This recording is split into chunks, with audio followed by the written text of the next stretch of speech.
And in John chapter 3, there is this word. Very familiar passage. You should have it memorized. If you don't, it says, "For God loved the world so much." Let me start over because you didn't shout. For God loved the world so much that He gave His only Son. Listen to this part. So everyone that believes in Him may not die, but have eternal life. Let me read that again because some of y'all ain't moved yet. For God so loved, are y'all with me? The world. If that don't shout you, I can't help it. But I want to talk about this morning from that text. He did it just for me. He did. Look at somebody say, He did. Just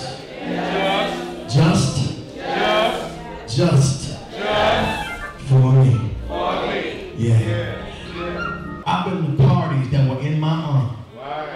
And the music was my kind of music. I've been to birthday celebrations that were supposed to be for me. And everything in that thing had nothing to do with me.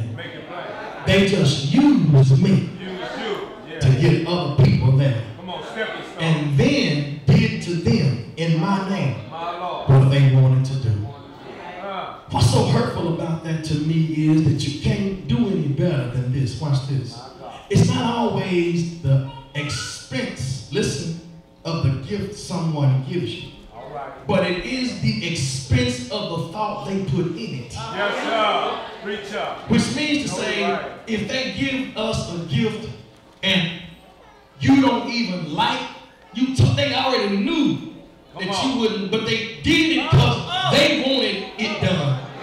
You know they wasn't even thinking about you. Are you with me today? Now the reason you ain't saying nothing is because you know what I'm talking about. Because either you did it or you've been on the receiving end.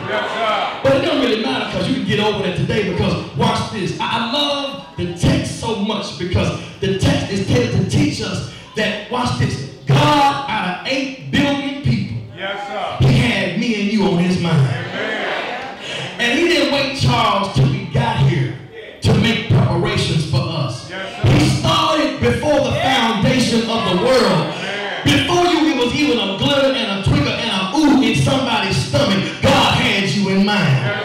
So much so that He hooked up a gift. And when He gives you this gift, watch it. It's got exactly what you need. It'll go where you need to go, do what you need to do, and take you where you need to be. Oh, I love that because like me, a whole lot of y'all here, people give you gifts like, here, Bird Johnson. And I'm like, what am I supposed to do with this? Come on. What? I don't even wear purple suits. Lord have mercy. Come on, preacher. I don't wear red. Yes, sir. Yes. Socks. Bro George. I'm not the Easter bunny in pastels. Yes, sir. So why would you give me something you already know off the top? What was on, here comes, what was on your mind? And can I ask you a question? As good as God been to you, and you bring God less than what you could have brought Him, can I ask you a question? What was on your mind? That you would come to church and forget the fact that He gave you the best gift you ever gonna get. And then you bring Him red socks. God ain't even got no feet. Come on, talk to me. You bring Him an excuse. He ain't been so good for you to look beyond what you really are.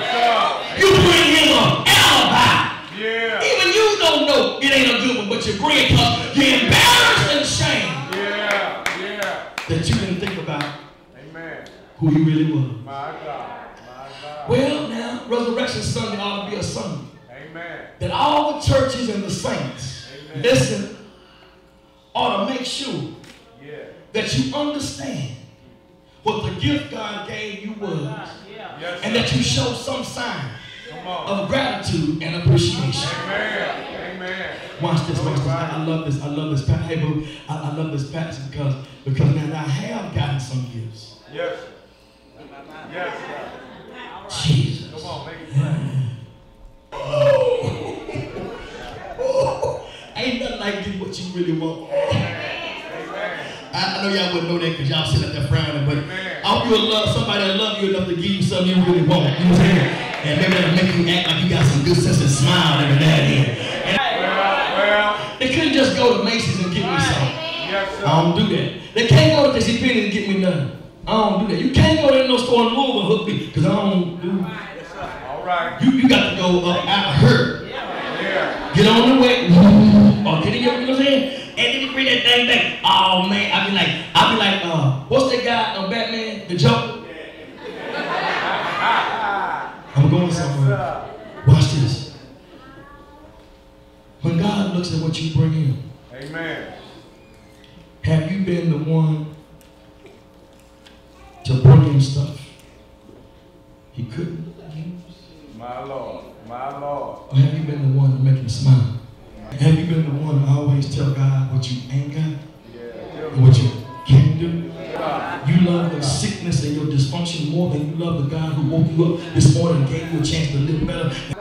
Well, I don't want to deal with that because I know y'all ain't going to come on with me for that because you're going to be... But let me deal with what God did for you. Ready to cry? You ready to cry? Here's what you cry. Watch this.